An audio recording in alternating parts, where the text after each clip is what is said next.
Hello বন্ধুরা, আজকে ইলিশ মাছের মাথা আর দুটো টুকরো আছে, এটা দিয়ে ছড়া দিয়ে করছি।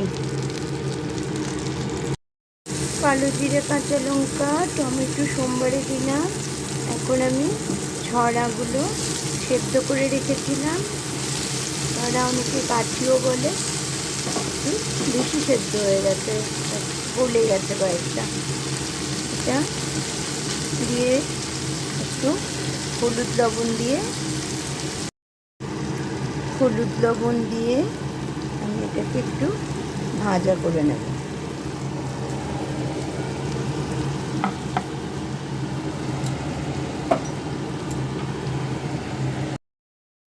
ভাজা হয়ে গেছে, এগুলো আমি তুলে নেব। এখন আমি তেলের মধ্যে পেঁয়াজ, রসুন, আদা দিলাম। একটু ভাজা হলে আমি মশলাগুলো মিশিয়ে নেব। আমি এখানে 3 কোয়া রসুন দিয়েছি, ছোট্ট একটু আদার টুকরা ছেঁচে দিয়েছি।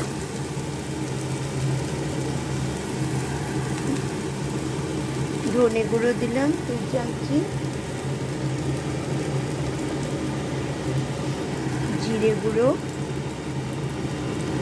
1.5 চামচি, লাল লঙ্কার গুঁড়ো 1.5 চামচি দিলাম,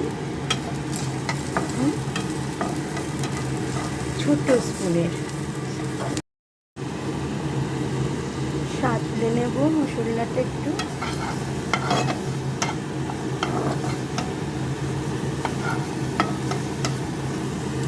এখন আমি ভাজা ছড়া আলুটা দিয়ে দিচ্ছি, মশলাটা মিক্স করে নেব।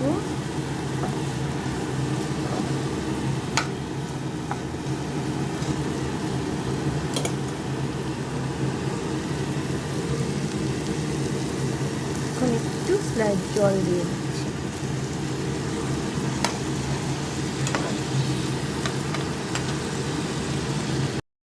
সাতলানো হয়ে গেছে, এখন আমি মাথাগুলো দিয়ে দিচ্ছি। দিয়ে আমি এখন একটু জল দিয়ে দেবো সেদ্ধ হওয়ার জন্য। একটু গাঠি সেদ্ধ করাই, তারপরে একটু জল দিলাম আর একটু মাছগুলো সহ সেদ্ধ হবে। দেখো বন্ধুরা, কমপ্লিট হয়ে গেছে গাঠি দিয়ে ইলিশ মাছের মাথা, মাছ 2 টুকরা দিয়ে আমার রান্না হয়ে গেল।